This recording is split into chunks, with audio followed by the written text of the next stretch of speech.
आज के कार्यक्रम के प्रमुख अतिथि आदरणीय श्री धानुका जी, भारत विकास परिषद के राष्ट्रीय अध्यक्ष आदरणीय श्री गजेंद्र सिंह जी, सचिव श्रीमान श्याम शर्मा जी, मंच पर उपस्थित अन्य सभी पदाधिकारीगण, उपस्थित सज्जन, माता भगिनी,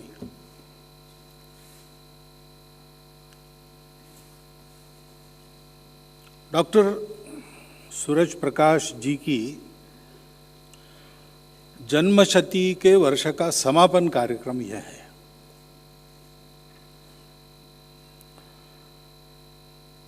तो 1.25 साल तो 1 साल का ही होता है, इसके बाद 101वां 100 ऐसा चलेगा। मनाने की पद्धति 100वें साल को मनाने की है, इसलिए जन्मशती के कार्यक्रम समाप्त हो जाएंगे। परंतु जिस कार्य में डॉक्टर सूरज प्रकाश जी ने अपना जीवन लगा दिया, केवल अपने परिश्रम से नहीं तो अपने उदाहरण से उस कार्य को एक स्वरूप देने का नित्य निरंतर प्रयास किया। वो कार्य तो सदा चलता रहेगा।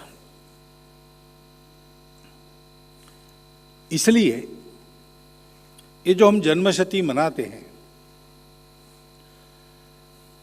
अब जो काम करते हैं उनको तो ये अपेक्षा नहीं रहती और ये पता भी नहीं रहता कि ऐसा होने वाला है। परंतु उदाहरण हम सब लोगों के सामने आता है, उसका हम पुनर्स्मरण करते हैं। उस बहाने कार्य कैसे प्रारंभ हुआ, कैसे चला, पहले दिन क्या थे, इसका स्मरण हो जाता है। तो आगे आने वाले समय में उस कार्य को बढ़ाने के लिए हमको एक पुख्ता पाथेय ऐसा मिल जाता है। अभी भारत विकास परिषद एक देशव्यापी संगठन हो गया है, तो सामर्थ्य बढ़ा है और इतने वर्षों के कार्य के कारण कार्य के प्रति एक विश्वास, कार्य की एक प्रतिष्ठा भी बन गई है। इसलिए ये सब सहायक होते हैं। इसलिए पहले जो काम करते थे, 100 परिश्रम करते थे, तब एक कदम आगे बढ़ते थे। आज ये सब पुण्य अपने पास में आ गया है पूर्व के कार्यकर्ताओं के परिश्रम के कारण। तो हम 10 परिश्रम करेंगे और 100 कदम आगे जाएंगे, ऐसी स्थिति आ जाती है।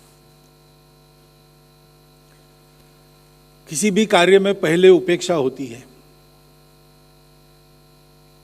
विरोध भी होता है। बल्कि भारत विकास परिषद का कार्य ऐसा है कि इसमें कोई विरोध की गुंजाइश नहीं है, किसी से लड़ना वड़ना नहीं है। जो अच्छा है वो करते रहना है, सबको जोड़ना है और अच्छे भले काम करते रहना है। संगठन गढ़े चलो, सुपंथ पर बढ़े चलो, हो भला समाज का वो काम सब किए चलो। इसमें विरोध की गुंजाइश बहुत कम रहती है। लेकिन फिर भी एक अवस्था वो भी है जिसमें से कार्य को जाना पड़ता है और फिर अनुकूलता आती है। अनुकूलता में ज्यादा चिंता करनी पड़ती है, क्योंकि अब हम यशस्वी है, जयस्वी है, समाज में हमारी प्रतिष्ठा बन गई है। इसलिए जहां जाते हैं वहां वाही वाही तो होती ही है, जय जयकार तो होता ही है। उससे जैसे उत्साह बढ़ता है वैसे एक संभावना ये भी रहती है, अहंकार भी बढ़ता है। और अहंकार सभी कार्यों को मारक होता है और विशेषकर सेवा में तो अहंकार बिल्कुल नहीं चलता।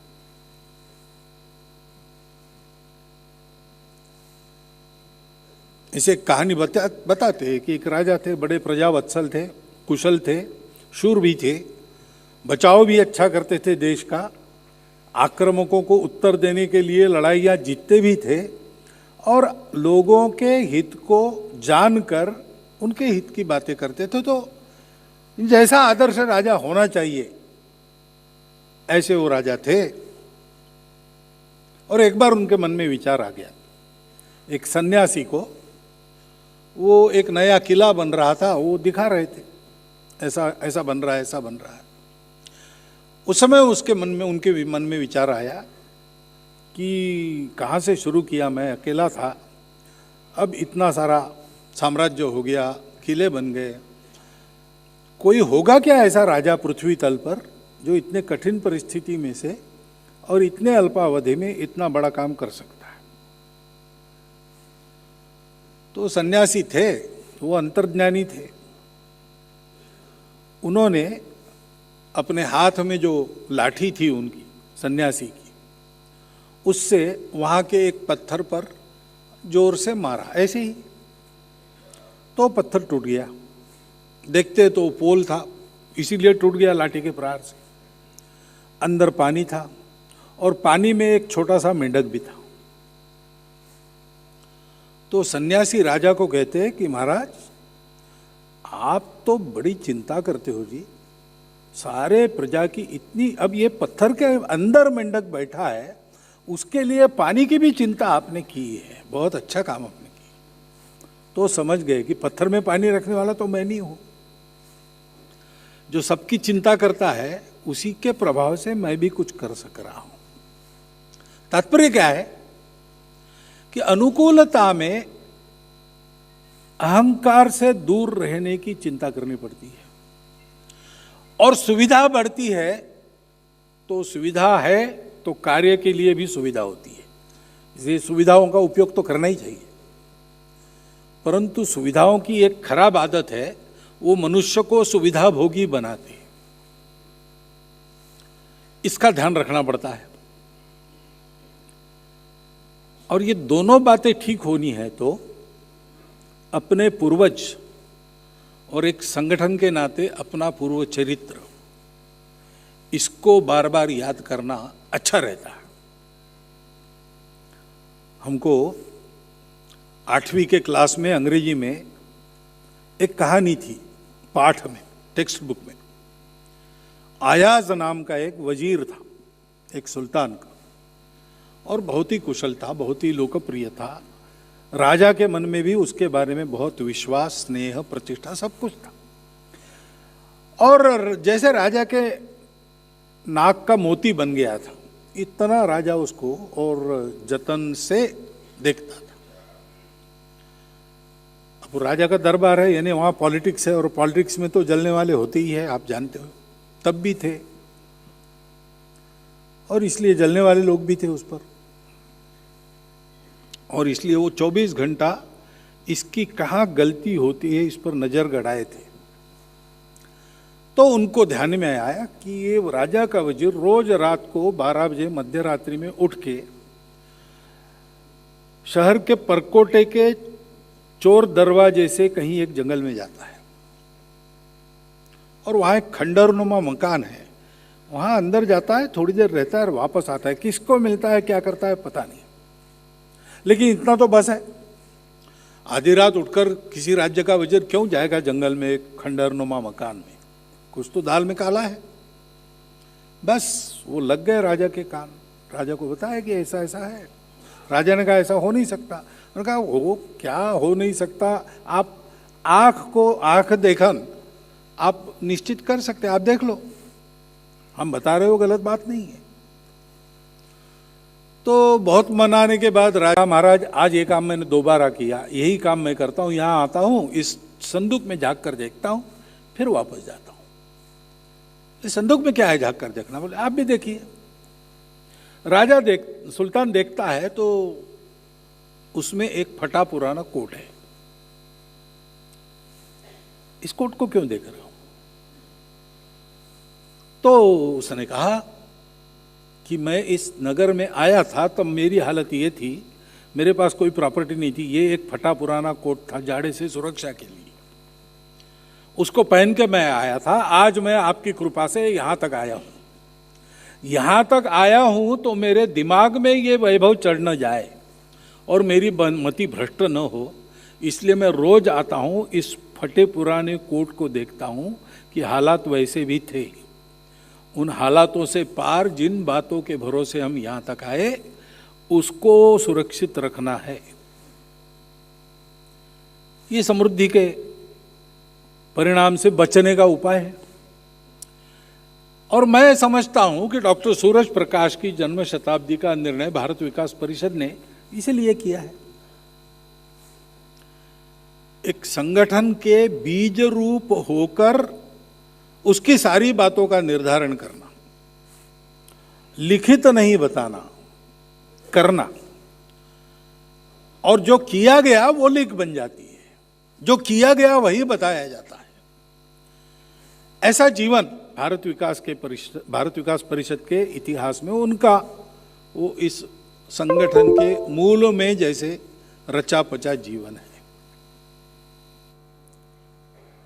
और इसलिए हम थोड़ा विचार करें कि ये सारा परिश्रम उन्होंने क्यों किया। वो एक अच्छे प्रतिष्ठित डॉक्टर थे, आराम से जिंदगी काट सकते थे, अपनी कमाई कर सकते थे, लेकिन ये सब करने की उनको आवश्यकता क्या थी? तो पहली तो बात है कि उन्होंने अपनी प्रसिद्धि के लिए किया नहीं। मुझे पता नहीं, दिल्ली में भी अब तो उनकी समकालीन पीढ़ी तो बहुत कम रह गई होगी, बचपन में उनको देखा ऐसे लोग भी अभी कम होंगे। तो ये जन्म शताब्दी वर्ष मनाने के पहले कितने लोग दिल्ली के उनका नाम जानते होंगे, मैं नहीं जानता, बहुत कम होंगे, ऐसा मेरा अनुमान है। तो कोई प्रसिद्धि का वगैरह मामला नहीं था, अहंकार की तृप्ति नहीं थी, कुछ भी नहीं था। और सारा काम जीवन भर किया है तो घर का खाकर समाज का काम किया है। तो ये क्यों किया होगा? तो उसका एक ही कारण है, अपनापन। सेवा सेवा हम करें जब से, तो सेवा क्यों होती है? जो अपनेपन के कारण होती है वह सच्ची सेवा है। लगता है कि सेवा करनी चाहिए, जो दुख में है वो भी मेरा है, वो मेरा ही है, वो दुख में और मैं सुख में कैसे रहूं? कहीं कोई अभाव है तो मेरे जीवन में भी अभाव है, वो अभाव कहीं और है ऐसा नहीं, वो मेरे जीवन में ही वही अभाव है। उसको पूरा किए बिना मेरा जीवन पूर्ण नहीं होगा। यह संवेदना जो मनुष्य की मनुष्यता का परिचायक है, वो फूट पड़ती है। हृदय की व्यथा जो उत्पन्न होती है दूसरों का दुख देखकर, वही सेवा भाव बनकर फूट निकलती है, कृति में परिवर्तित होती है। ऐसी एक स्वाभाविक सेवा उनके हाथ से जीवन भर हुई। बिल्कुल देश विभाजन की परिस्थिति में गुंडों की दंगों से उस त्रासदी में पीड़ित लोगों को सुरक्षित भारत लाना, उनकी सेवा करना, यहाँ से लेकर तो भारत विकास के प्रारंभ में नागरिक समिति बनाकर चीन के आक्रमण के प्रतिकार में जो जो नागरिकों ने करना आवश्यक था वो सब करने लगना, ये जो सारा सहज संवेदना का प्रगटीकरण हुआ वो हमको करना है। क्योंकि भारत विकास परिषद समाज के प्रबुद्ध और समृद्ध व्यक्तियों का समूह है, संगठन है। प्रबुद्ध है इसलिए समझते हैं, ये बुद्धि नहीं, ऐसा हो ही नहीं सकता। वो प्रबुद्ध जन है, वो इन सब बातों को जानते हैं। मेरे भाषण के पहले हजारों बार आपने ये बातें पढ़ी सुनी होगी और आपने स्वयं हजारों बार बताई भी होंगी। घर में छोटे बच्चों को भी इन बातों को हम बताते हैं, हम जानते नहीं है ऐसा है, ऐसा नहीं है। लेकिन बुद्धि से जो जानते हैं, मन से जो स्वीकार करते हैं, उसको कृति में लाने के लिए आदत करनी पड़ती है। शरीर की आदत बनती है, उस आदत को बदलना पड़ता है। अच्छा बनना यानी क्या? अच्छा बनना यानी क्या, बहुत से लोग जानते हैं, क्योंकि बताने वाले भी बहुत है। सदियों से बताते चले आ रहे हैं, आज भी बताने वाले हैं, कल भी रहेंगे। समझते तो हैं, सब लोग समझते हैं। लोगों को जिस भाषा में समझ में आता है उस भाषा में समझाने वाले हैं। और मन को भी अच्छा ही लगता है। मनुष्य की स्वाभाविक प्रवृत्ति अच्छे की तरफ होती है। ये बात अच्छी है, इसलिए सबको अच्छी लगती है। अपने हाथ से हो ये सपना भी लोग देखते हैं, परंतु ऐसा हो इसलिए अपने शरीर का जो रूटीन बना है इतने वर्षों की आदत से, उसको बदलना पड़ता है। समय उसमें लगता है। कृति में ये सारा परिवर्तित होना अगर रुकता है तो यहां रुकता है। प्रतिष्ठा के झूठे पर्दे को फाड़कर अपने शरीर को, जिसकी आदत नहीं ऐसे परिश्रम में और वातावरण में भी ढालकर ये काम करना, ये करना पड़ता है। और ये करने का आदर्श हमारे पास डॉक्टर सुरेश प्रकाश जी के रूप में है। उसका अनुकरण होना चाहिए, क्योंकि प्रबुद्ध जनों को ये बात समझ में आती है। दूसरी बात है, समृद्धि है, इसलिए साधन संपन्न है।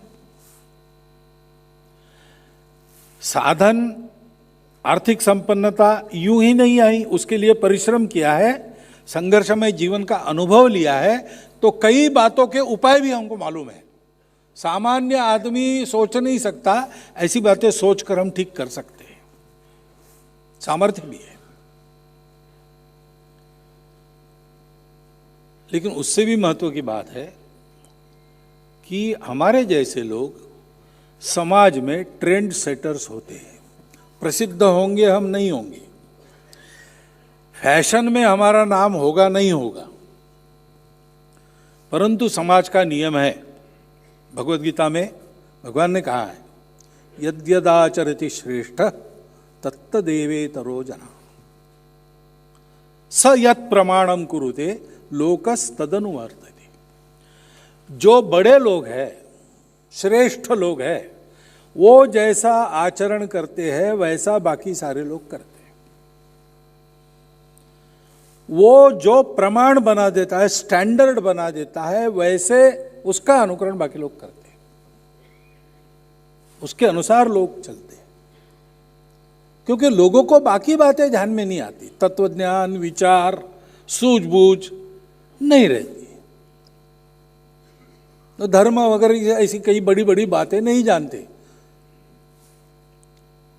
ग्रंथों में ग्रंथ पढ़ने जाएंगे तो वो कंफ्यूज हो जाते, क्योंकि कई प्रकार की बातें, कभी कभी उल्टी बातें भी मिलती है। अनेक लोग हैं, अनेक महान लोग हैं, अनेक लोगों ने लिखा है, अनेक लोगों ने बोला है, किस परिस्थिति में किसको, इसमें कुछ भेद हो जाता है बताने में। उपदेश एक ही रहता है, लेकिन सुनाई अलग अलग देता है, कभी कभी विरोध भी सुनाई देता है। और इसलिए सामान्य मनुष्य क्या कहता है, महाजनो ये न गतः स पंथा। बड़े लोग जैसे चलेंगे वैसे हम भी चलेंगे। तो अपने देश के लोगों की लीक बनाने का काम हम चाहे न चाहे हम कर रहे हैं। और इसलिए स्वर्गीय डॉक्टर सुरेश प्रकाश जी ने सोचा उस समय कि अपने समाज के प्रबुद्ध संपन्न वर्ग को एक दिशा मिलने की आवश्यकता है। उन्होंने उस समय क्या परिस्थिति देखी, ऐसा क्यों सोचा, ये मुझे मालूम नहीं। मैं उस समय बहुत छोटा था, इन बातों को नहीं समझता था, लेकिन उन्होंने ऐसा सोचा, कुछ देखा होगा, ऐसे सोचा, और उन्होंने ये संगठन शुरू किया। अब दिखने में तो इसका स्वरूप कोई नया स्वरूप नहीं है, अलग अनोखा स्वरूप नहीं है। बाहर से दिखने पर लगता है कि जैसे रोटरी क्लब है, अलायंस क्लब है, हमारा एक भारत विकास परिषद है। लेकिन डॉक्टर सुरेश प्रकाश जी ने कैटेगोरिकली कहा है कि हम वो है वैसे हम और एक ऐसा नहीं है, क्योंकि हमको केवल सेवा करनी नहीं है, हमको लीक बनानी है। इसलिए बाहर जो करना है, लोगों के बारे में जो करना है वो तो करना है ही, लेकिन हमको कुछ होना है। अभी भारत विकास परिषद में चर्चा चलती है, भारत के बनो, भारत को मानो, भारत को जानो। तो भारत के बनो यहां से काम शुरू होता है, क्योंकि हमारा भारत विकास परिषद है। तो भारत इस शब्द का भी एक विशिष्ट अर्थ है, विकास इस शब्द का भी भारत के संदर्भ में एक विशिष्ट अर्थ है।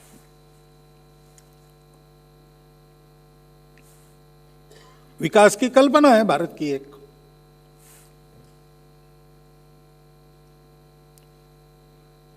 क्या बाकी दुनिया में विकास किसको मानेंगे? तो भौतिक सुखों की प्रचुरता है, भरपूर है, और क्या, पास में भरपूर धन है, और हाथ में कुछ ताकत है, पावर है, पावर, मनी एंड प्लेजर, तो फिर सर्वांगीण सुख हो गया। लेकिन अपने यहां ऐसा नहीं है।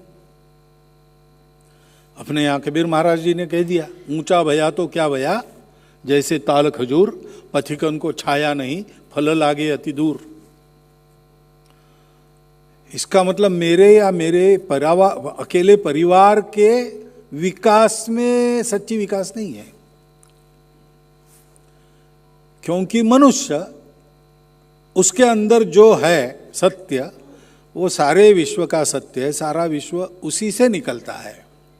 तो मनुष्य का ये कर्तव्य है, उसको विचार दिया है, उसको समझदारी दी है, ये शक्ति अगर प्रकृति ने दी है जो बाकी किसी को नहीं दी, तो इसका मतलब है मनुष्य को इस प्रकृति को भी ठीक चलाना है, सारी मानवता को भी ठीक चलना है उसके लिए। तो यह उसका दायित्व बनता है।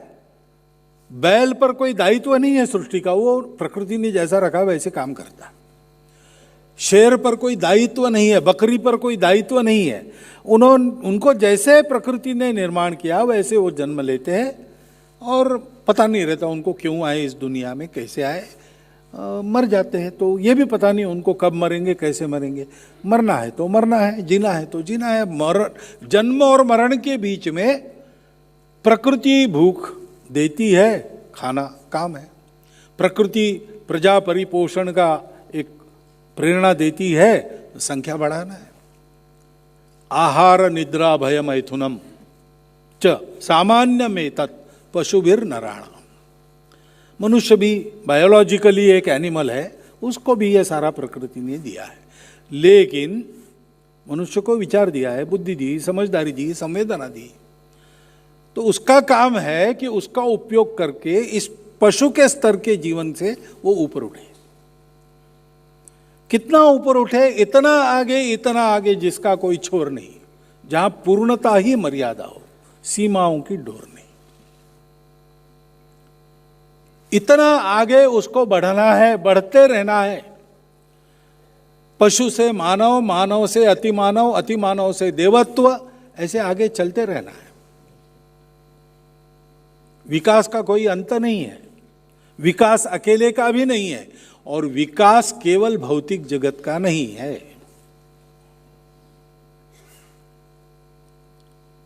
विकास अपने आंतरिक जगत का है।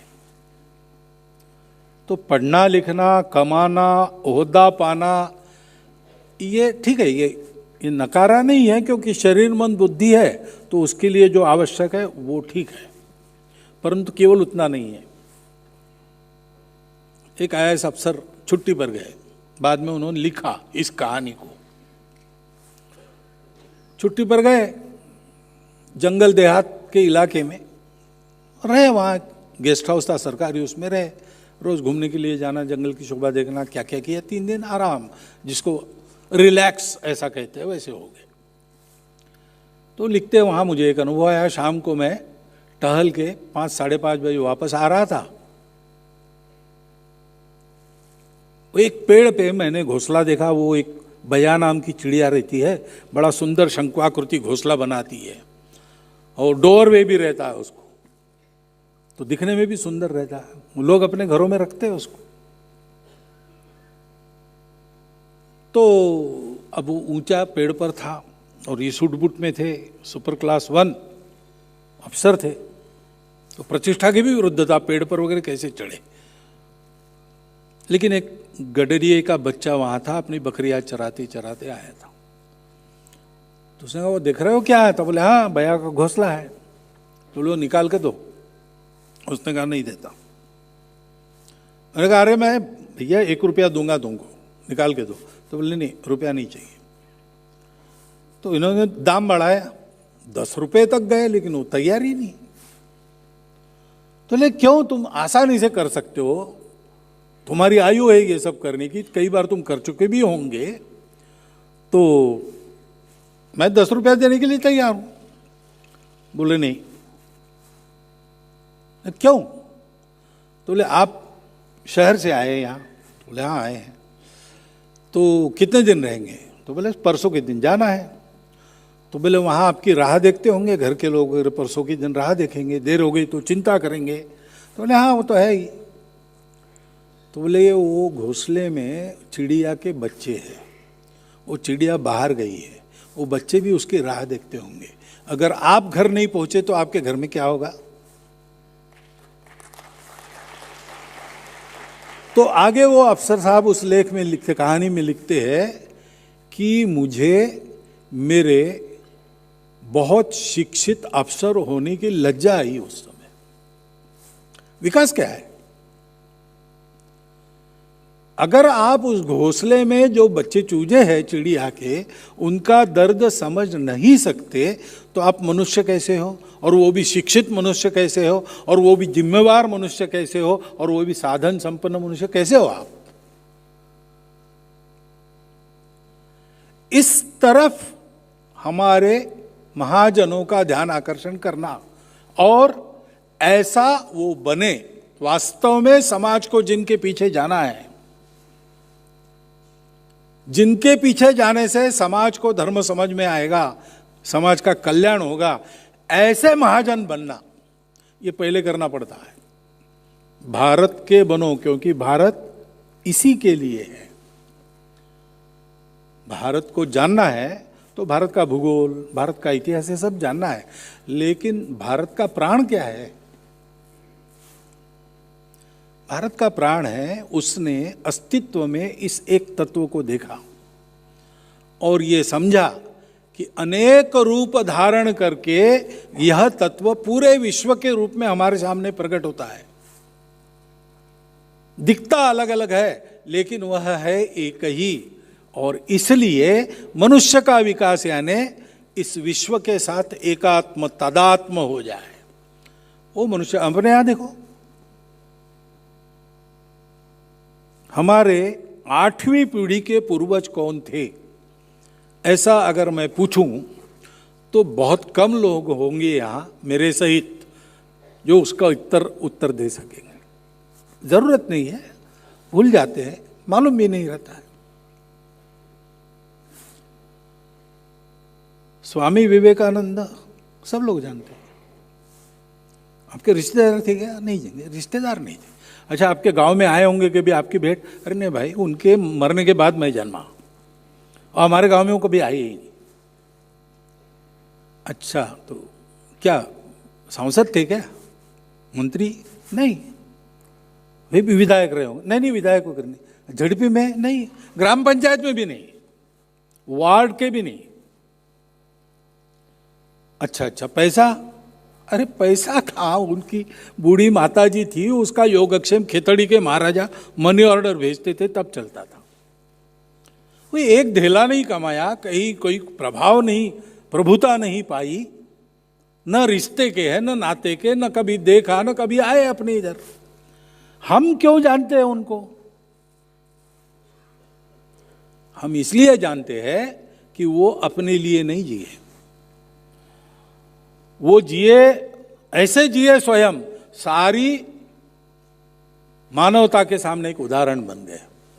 और ऐसा बनने के बाद भी उसका भी उपयोग उन्होंने अपने लिए नहीं किया। कामये दुख तप्तानाम प्राणिनाम आरती नाशनम, राजा रंतिदेव कहते। मुझे राज्य नहीं चाहिए, न तू अहम कामये राज्यम, न स्वर्गम, न अपुनर्भव, मोक्ष भी नहीं चाहिए। क्या एकमात्र इच्छा है? दुख तप्तानाम प्राणिनाम आरती नाशनम। यह भारत है। स्वामी जी कहते थे, इस भारत को क्या करना है? हे भारत, तुम्हारा जन्म इस विश्व में प्रभुता संपन्न होकर उपभोग करना, विश्व पर राज्य करना नहीं है। तुम काली माता के बलिवेदी पर खंबे से बांधे हुए पशु हो। तुमको बलि जाना है मानवता के लिए, अपने लिए तुमको नहीं जीना है, दुनिया के लिए जीना है। ये भारत है। वो भारत के साथ हमको एकात्म होना है, तदात्म होना है, हमको भारत बनना है और उस भारत की नजर से विकास करना है।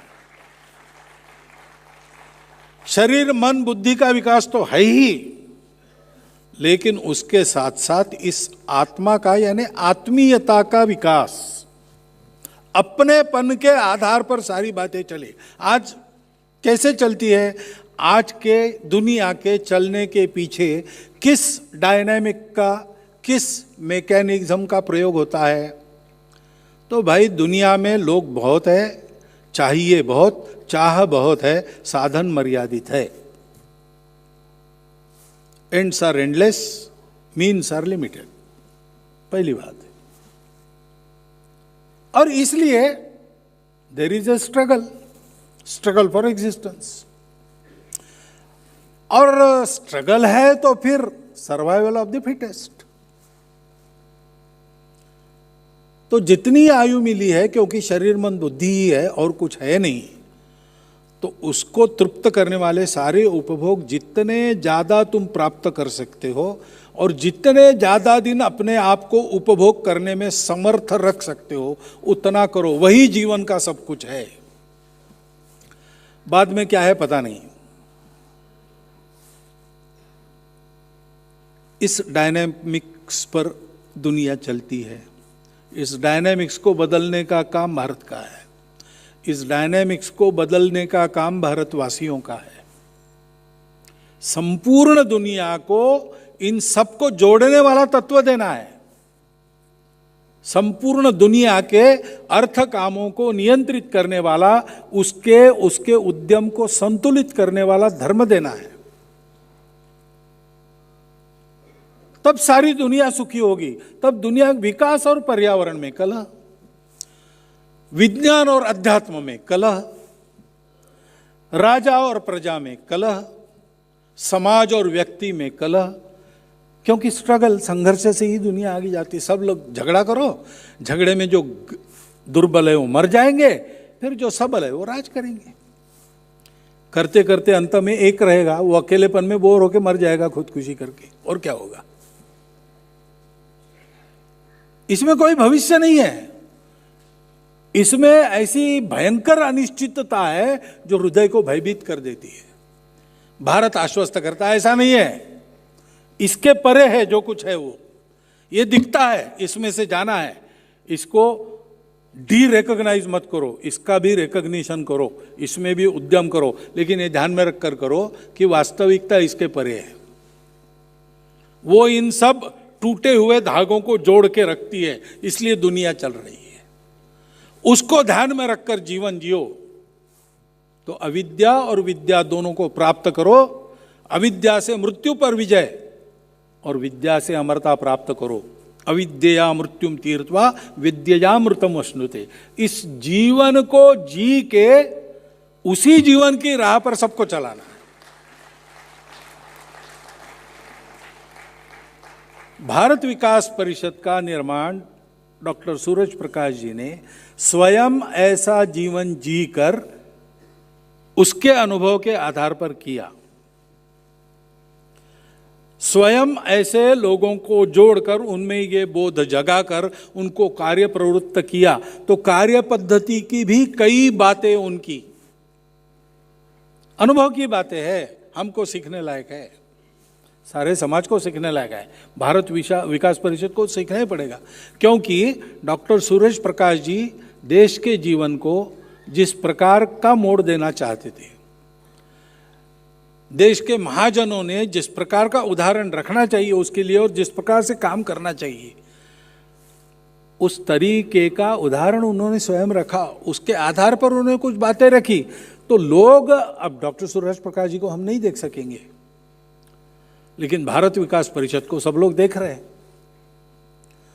उनमें उस विचार का, उस व्यवहार का, उस कार्य पद्धति का प्रतिबिंब लोग देखना चाहेंगे, और वो दिखाना भारत विकास परिषद का काम है। क्योंकि देश को आगे बढ़ना है। क्यों आगे बढ़ना है? क्या जरूर क्या है ये सब करने की, देश का वगैरह वगैरह? तो देश का भाई प्रयोजन है। भारत किस प्रयोजन से इस दुनिया में है? यूनान, मिस्र, रोमा सब मिट गए, जहां से कुछ बात है कि हस्ती मिटती नहीं हमारी, ये क्यों हुआ?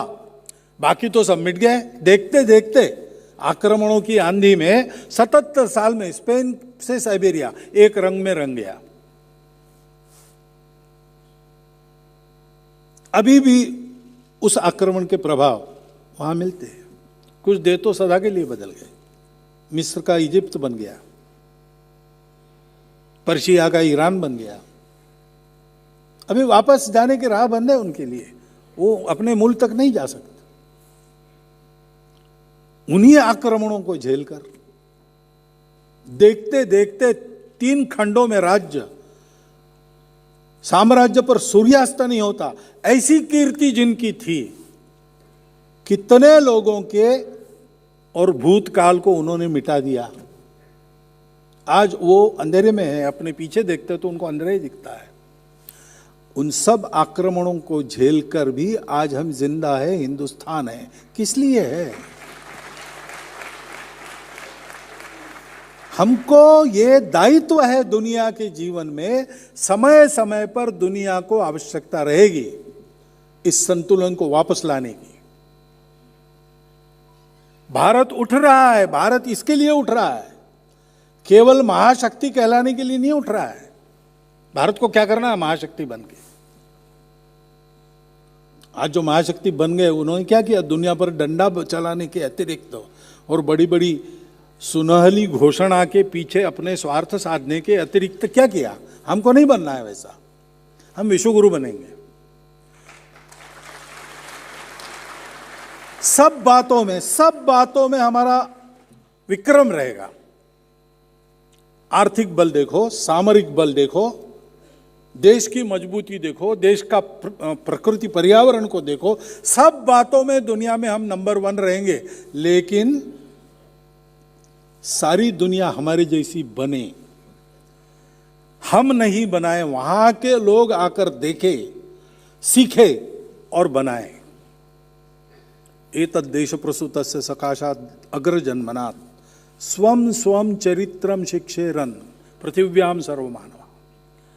सारी पृथ्वी से मानव आकर यहां अपने अपने चरित्र की शिक्षा लेकर जाएगा और अपनी प्रकृति के अनुसार, अपनी पूजा के अनुसार, अपनी भाषा के अनुसार, अपने भूगोल इतिहास के अनुसार इन शाश्वत तत्वों के आधार पर एक मानवतापूर्ण जीवन अपने देश में। Subscribe to our channel by clicking the subscribe button. Click the bell button and enjoy the latest uploads from our channel.